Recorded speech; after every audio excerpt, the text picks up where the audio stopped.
Okay, welcome everyone.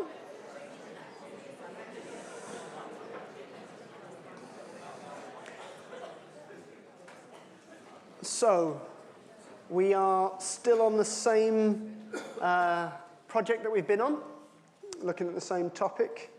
And so you could probably do this introduction yourselves now, having heard me do it so many times. So, these are some of the different sessions that we've had so far. Last week we did this one. So we believe that God has called us with a battle cry. He's calling us to participate in a great project. We believe we've got some of the pieces. There's still other pieces to come to us we're not quite clear on yet. So what were the three pieces of the puzzle that we have? 3 seconds. Turn to the person next to you. What are the three pieces of the puzzles that we've had so far?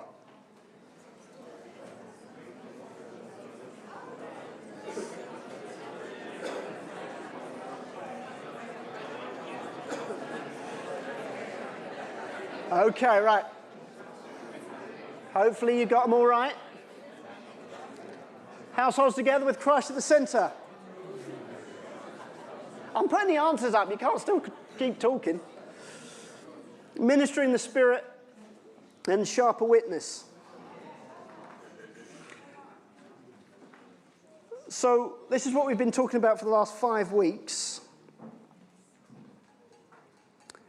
We believe it's a call to action, and now's a time to respond. This isn't a time for withdrawing or debating or relaxing. We feel that God has called us to engage with a great project, just like Nehemiah had a very specific job to do, which was to build the wall. We've got quite a specific job to do right now in terms of exploring what these things are to mean.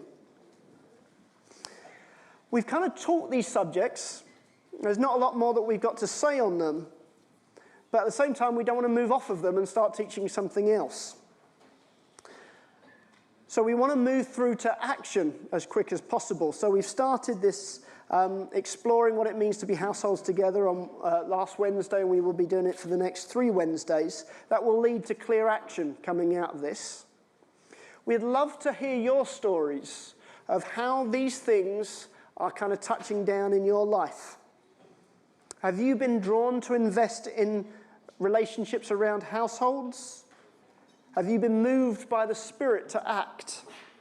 Have you discovered more opportunities to give a clearer gospel message, whether in deed or in word? Please let Avril know if you've got any of these stories, because it will encourage us too to hear this. Now, today we're going to do like we did last Sunday, because I've got some more voices for you to hear. People that have been processing these messages and trying to work out how they apply. And so the key question is for you to keep asking yourself, how might this apply to us? So Rachel, if you come share first. There you are.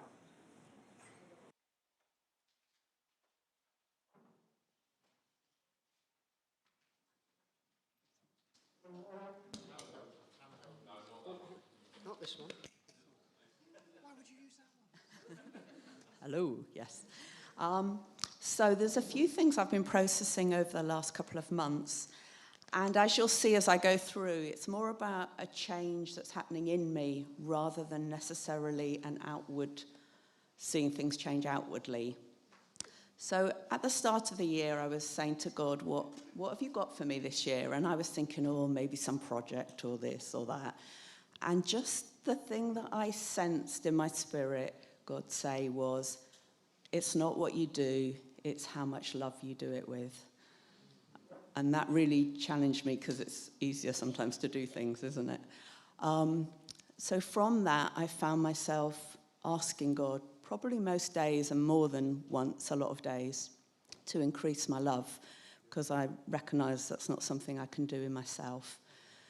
And in that process, I think I've begun to see that actually without that, I can't fulfill what God has for me, that I will be limited. And I need God's greater love if I'm going to really pursue and fulfill what he's put on my heart and my life to do.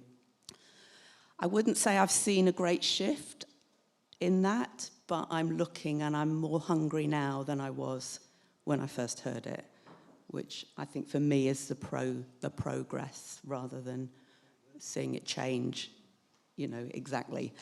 And then from there, when we were with the leaders, I became aware again that I needed a greater joy and excitement and anticipation. And I was doing the stuff, and I wasn't in a bad attitude, and I was doing it with a good heart, but I realized I just got a bit into, here we go again, I do this, I do that. And I thought, that isn't what God's called me to. He's called me to live in joy and anticipation and excitement at what he has for me, and that's not what I'm living in. So again, I've started to ask, God, will you change that? I want to live in your joy and your anticipation. I want to live out of that full heart. And it's still work in process, but I'm looking to see something change in that too. And then at that same time at the Leaders' Weekend, I kind of was reminded about that desire that I had when I first met with God, and that has been a kind of something that's walked with me through my years of knowing God, and that desire to see people meet with him. But I could see that has got a bit submerged with lots of other things that have come in, and somehow I've lost some of that hunger for that. So again, I'm kind of back to saying, God, would you give me that hunger again?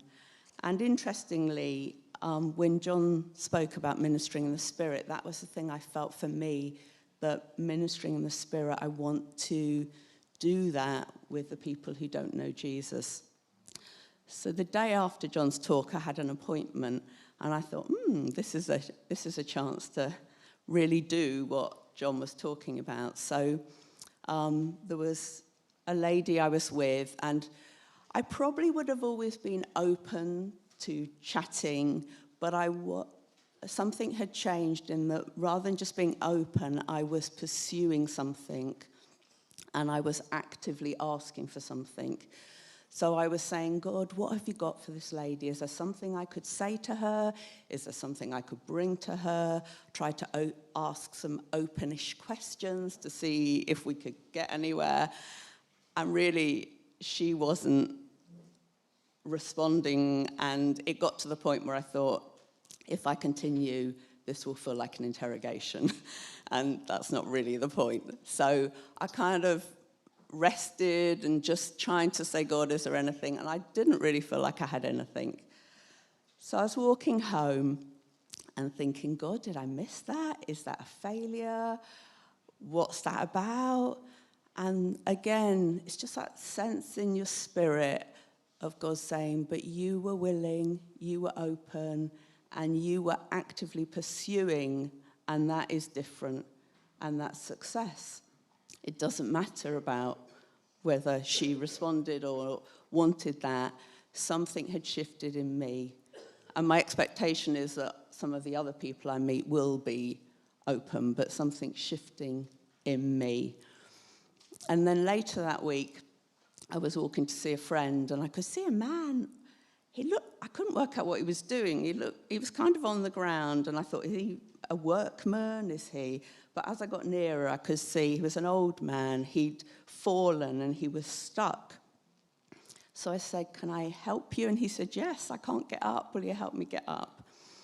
So I helped him up. Now, I was on my way to visit a friend, and I hate being late. And in my head, normally, I would be thinking, I would have still done it, but I would have been thinking, I need to get to my friend's house. This is a bit of an interruption to what I'm supposed to be doing or what I'd planned to do. But this time I thought, actually, maybe God's put this man in my path. And maybe this isn't, or it might look like an interruption, but maybe it's a God interruption, not just an interruption. So rather than focusing on the fact I was going to be late and kind of doing what he needed, but not really being present for him, I gave my friend a quick call, said, I'm held up. I found a man on the street, as you do. I'll be with you as soon as I can. And the man tried to call his son. He couldn't get hold of him. It became quite clear he was quite unsteady. And although he didn't have far to walk, I wasn't very happy about him walking on his own. And I wasn't even convinced that if I walked with him, he was going to manage. So I called Dennis. Dennis arrived like a hero in the car, swept us up, took us to the man's house. His sons were there, and they were very grateful, and we went on our merry way. But I thought, I'd love to say, and we talked to him about Jesus, and he met with, that's the story I'd really like. But actually, the story for me in that was, I could see that this might be God at work, and I was open and willing for an interruption. And I think one of the things God's saying to me, and my declaration is, God, I'm open to your interruptions, and I will give myself to them rather than see them as interruptions to what I have planned. And I want to be there for whatever it is that you give to me. Just a couple of others. Again, ministering in the Spirit. My mouth is drying up here. Often I get a nudge to call someone or go and see someone, and I would generally be obedient to that. But I think when John was speaking on ministering in the Spirit, I realised that sometimes what starts as a nudge from God, I then just go and do it. And I'm not always listening, thinking, what is it specifically that I'm here for? Is there something to say or something to do or something to ask, rather than just, I've gone and I've ticked that box. And so when I get a nudge now, I'm trying to be more intentional in asking, what is it that God particularly wants to bring about through this time with us together? Thank you. Nearly there. One more, sorry. I feel like my mouth has popped. Thank you. Thanks, Damie. Okay, the last thing is I've just been conscious about keeping my heart soft before God. And it's very easy, isn't it, that things come in and you just build up a kind of layer in your heart. And last week, I heard something about a friend of mine, and it really upset me.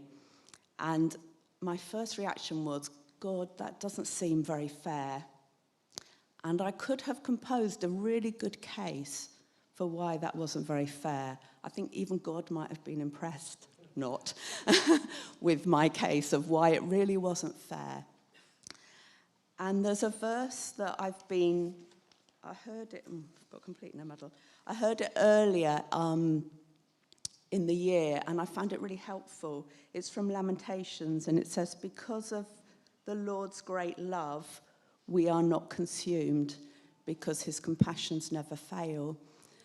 And it just reminds me that although I have the privilege of being God's friend, he is a holy God, and he is God and I'm not. And there was something when I was about to compose my lecture, or spout my lecture to God about why it really wasn't fair. I just had this check in my spirit of, so you're going to lecture the holy God who is love beyond what you can even comprehend about what is and isn't fair. And just my heart melted, and I thought, God. And I went back to a verse that I've used quite a lot. It's from Proverbs, but I tend to use the song version because I find it easier to remember. I lean not on my own understanding. My life is in the hands of the maker of heaven. And amazingly, when I did that, and I'm thinking my friend's life, despite my view on it, is in the hands of the maker of heaven, suddenly, unsurprisingly, I felt peace. And think, God, let me keep my heart soft towards you.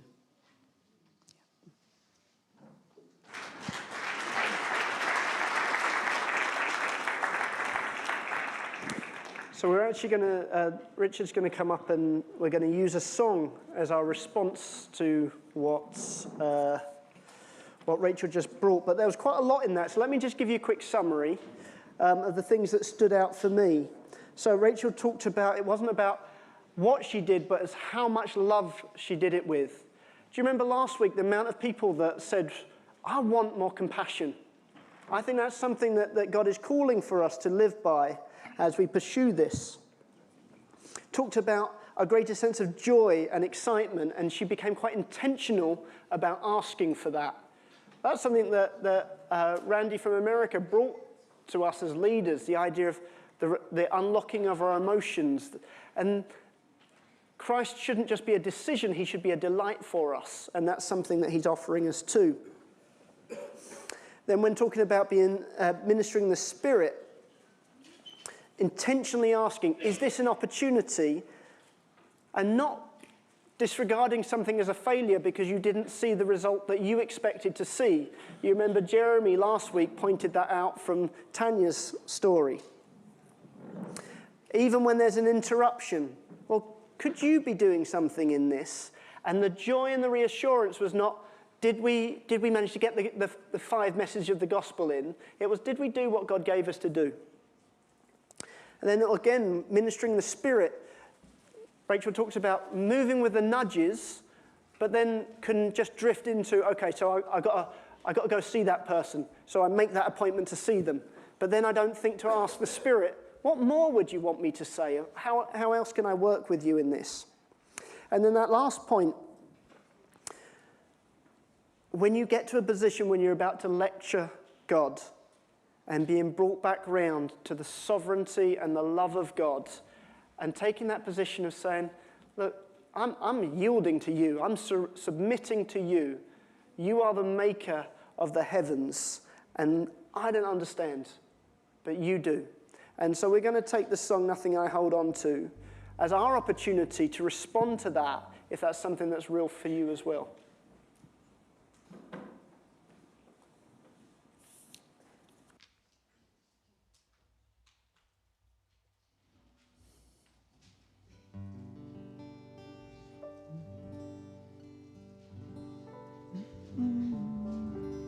Let's stand.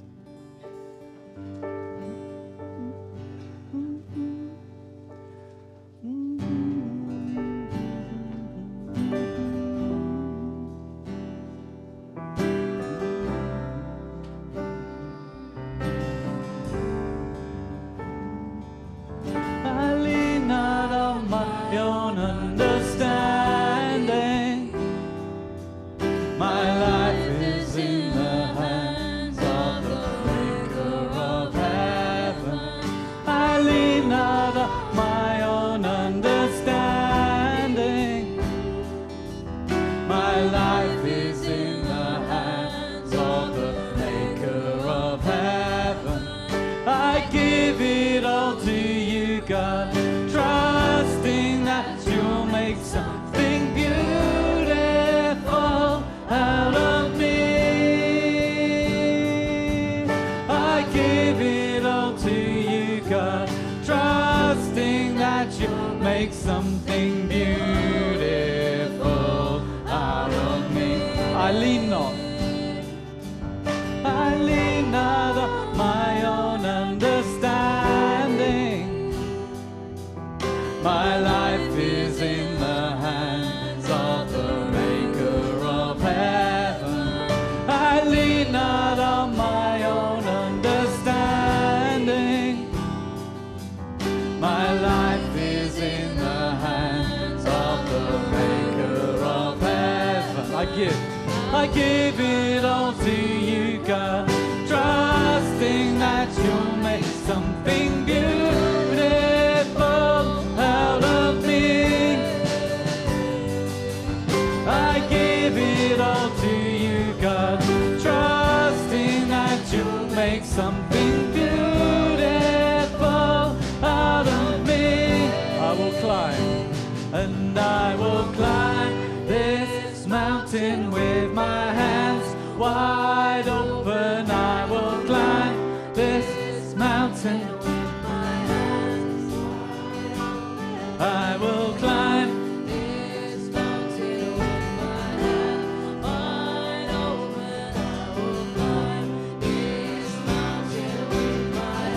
I will climb, and I will climb this mountain with my hands wide open. I will climb this mountain with my hands wide open. I will climb this mountain with my hands wide open. I will climb this mountain with my hands. Nothing I hold on to.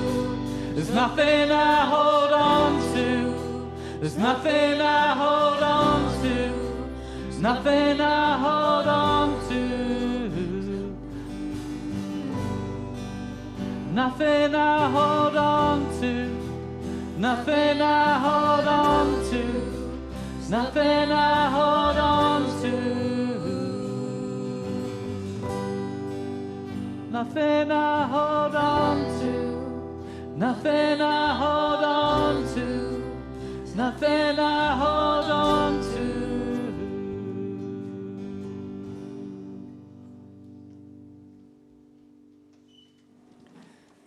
Thank you, Rich. Okay, James, come share your part of the story. Sitting over there playing your little keyboard when they need you over here. What are you doing?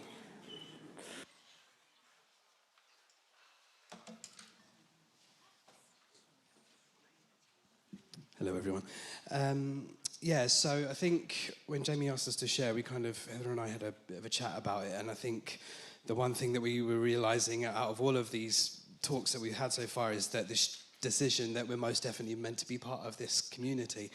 And if that's true, that we're really feeling that God has called us here, then we don't want to be sleepwalking through things. I think I got a real sense that God was saying that just be careful, don't sleepwalk through being part of this community. Actually take an active, deliberate decision to be here. And if that is the case, what does that look like? So I think that was quite encouraging for us, that we just got that word from God about not sleepwalking through things. And basically what that resulted in was us trying to figure out deliberately finding out what this means for us. So it's a bit tricky on a Sunday because it's either one of us can be in the meeting hearing the talks because of childcare and things like that. So what we've tried to make a point of doing is listening to the talks throughout the week and actually just really grappling with the response questions, just the stuff that it's saying, and not necessarily it just being this object lesson of just, oh, that's a nice talk, but actually just really discussing it together about what does this mean for us. And I think that for us particularly, that's really important because that's the way that we learn. We don't learn just by listening. I have to take an active, do an active thing. So like writing stuff down, brainstorming stuff, mind mapping stuff is just really helpful. So that's what we did together. It sounds really fun, doesn't it? Mind mapping and brainstorming together. It's a great date night. But secondly, it's just that thing of what we've particularly been challenged about and really thinking about is bringing households together. I think that naturally, what we would do is look at our peers and our friendship circles and say, they're the people that God's joining us to. They're the people, it makes sense. They're the same life stage as us. They're the same age as us, whatever. But I think what we've been encouraged through chats with different people is kind of like having that challenge of there would be connections that we would naturally want to make with people, but what is God leading us to? And that has to be the question. It's not necessarily what naturally fits, but it's what he's leading us to. And sometimes I think we could write certain people off in saying, maybe we could connect with them, but oh no, they're sorted. Or, oh no, they're not the same life stage as us. And actually being really challenged that doesn't matter. And Jesus has brought us together. The one common thing that brings us all together is Jesus. And so therefore, I don't want to limit ourselves to the kind of connections that we could be making as a household and the other households that we could be connecting to. So I think there's just going to be a great joy in discovering what that means and discovering those different perspectives, those different life stages, all of those things, how they can mix together and help us first of all, be an encouragement to each other within the body, but also what that means for sharing the gospel and how that looks like for showing people what Christ is like that don't know him. Yeah.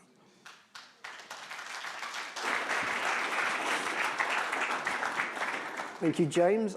I actually enjoy your mind mapping. I would come anytime. We'd do mind mapping together. There's some of the things that stood out for me from what James was saying. Again, having made the decision, this is where God has placed them. It's almost like we've nailed our colours to the mast. That there then is not just a one-time choice, it's a daily, regular choice of what does it mean to be part of this community? How do we really press in and grab hold of it? And you hear that kind of deliberate decision in what Rachel was saying earlier, the asking of God. What do you have of us? Who do you want us to connect with? And that's our part of being moved and ministering the Spirit, is we keep asking and we keep responding to that. So for me, the bit that stood out for me is that line that we've already talked about today, from Nehemiah's story. I'm carrying on a great work and I can't come down. So it's the story from Nehemiah 6, and Nehemiah is rebuilding the walls of Jerusalem. And along the way, he gets a heck of a lot of opposition and attack and taunting, but he keeps on at it. So the little bit of the story that I've been thinking about is, so his sort of arch enemy, mainly in the attacking, was this guy called Sanballat.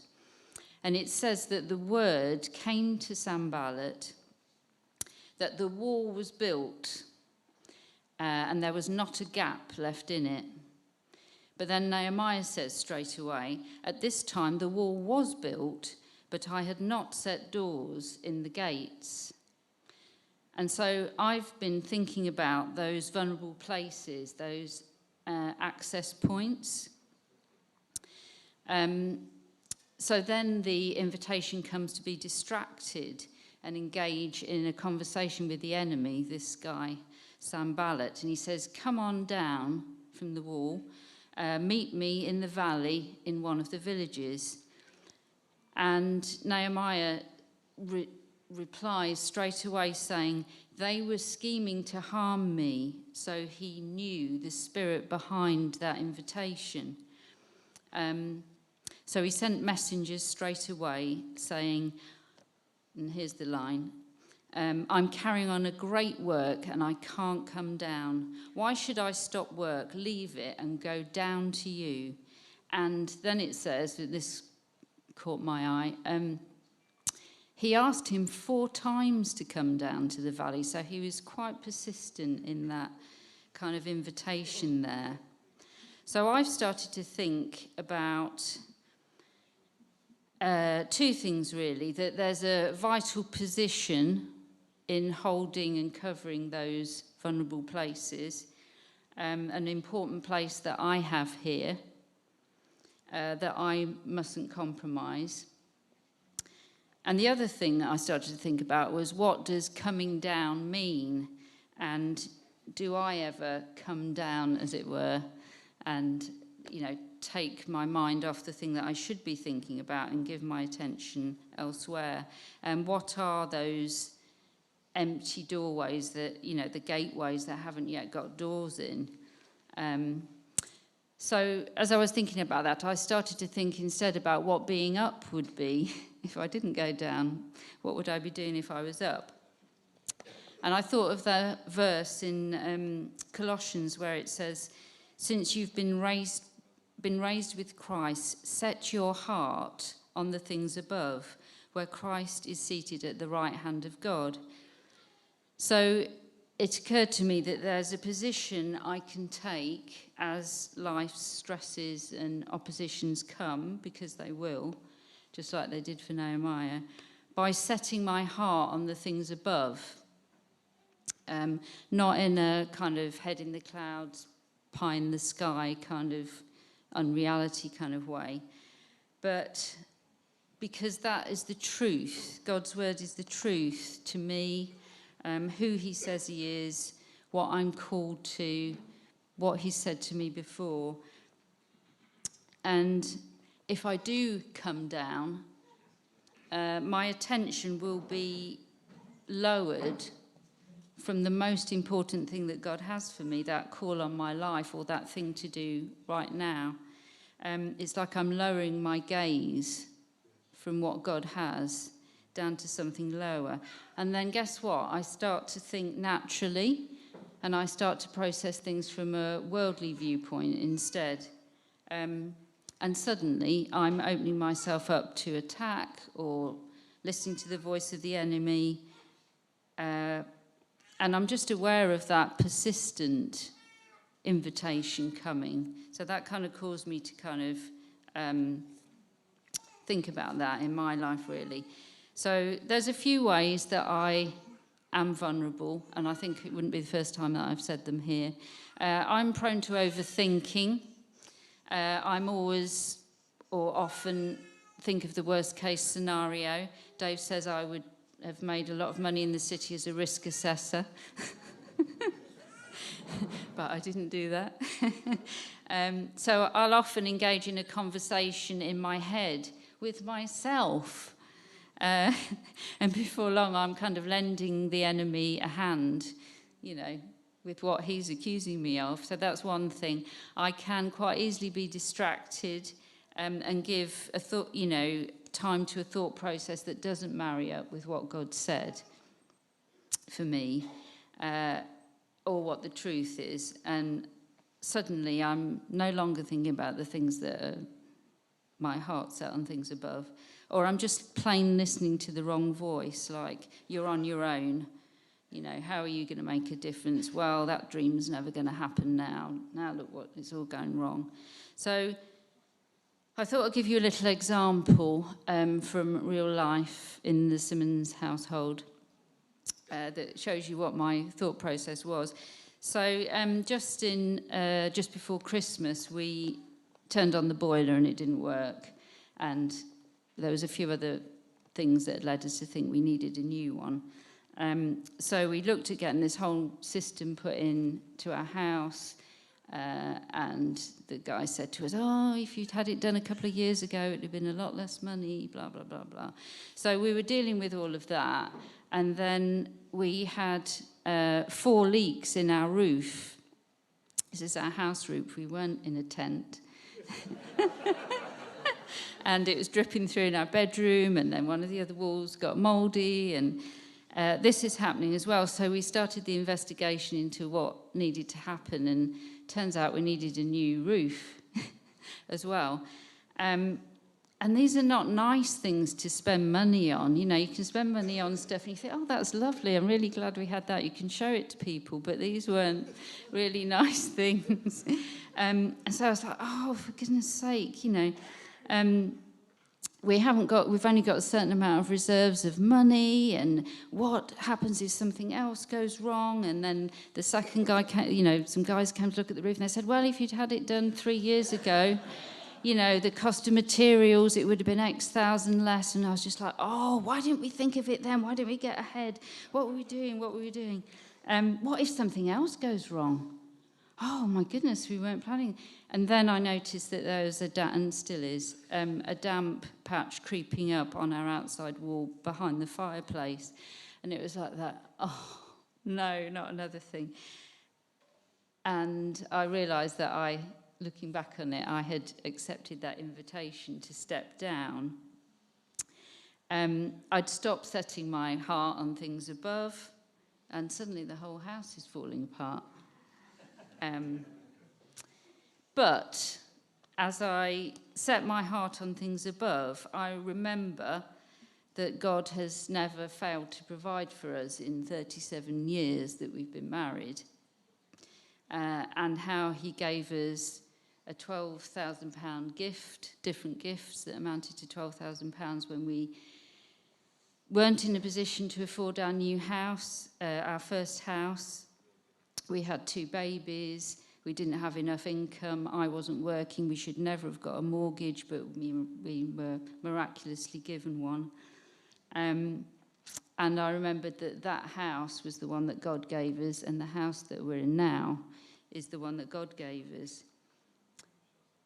So earlier in the Nehemiah's story, the taunters refer to his wall, his great work, as a heap of rubble. And it's almost like I started to see my house as a heap of rubble, really. But Nehemiah very clearly calls it several times a great work. And it's like the complete opposite. So when the enemy speaks something, you flip it on its head, the opposite is true of what God is saying. So for me, the two things were really holding my ground, holding my position, being quick to recognize the enemy's strategy to distract and undermine me, leave me vulnerable, coax me to lend an ear to what he's saying. But instead it's about keeping on going and choosing to set my heart on things above, because I realise that that is where my protection is.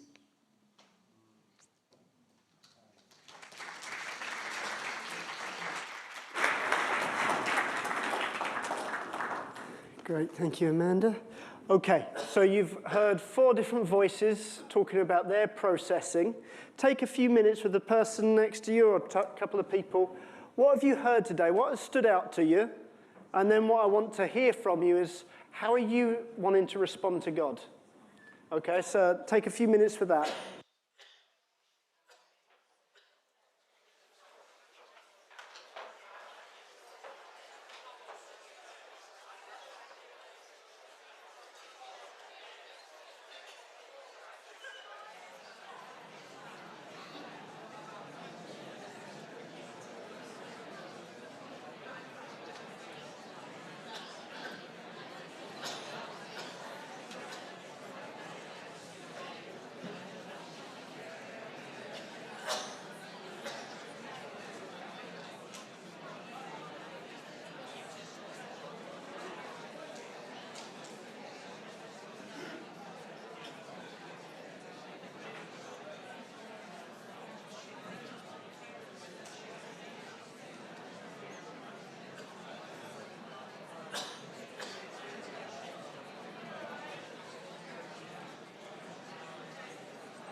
Okay, let me get a bit of feedback from you.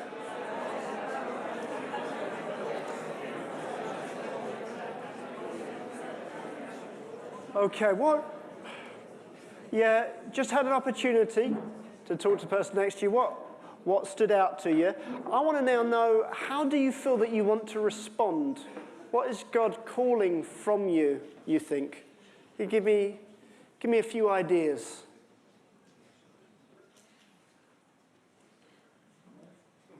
I've always got to leave 10 seconds before a response. Boldness. Okay. My son at the moment is singing God Make Me Bald. Boldness is what I think he's after. Yeah, boldness. I heard something else, another voice over here. Oh.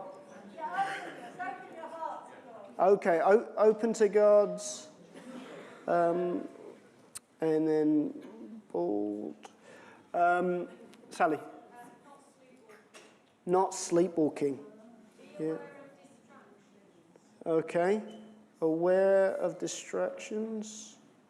There was a voice over here. Not just looking at the rubble. Okay. And looking at what God is building. Yeah.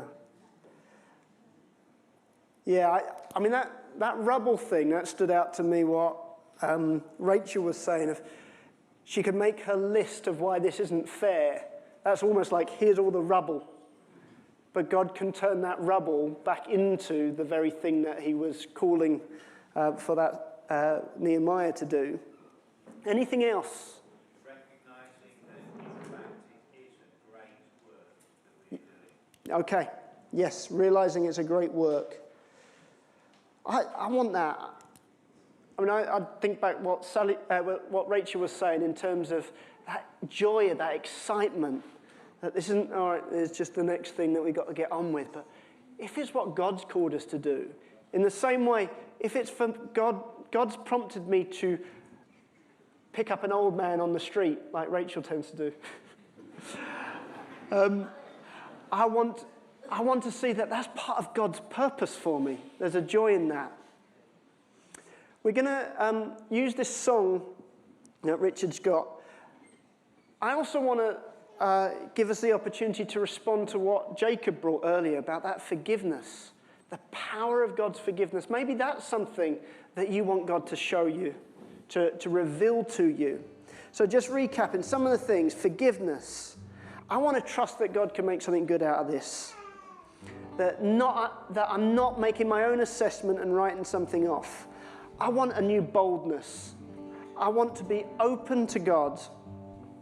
I want to be aware of those distractions and my tendency to be distracted.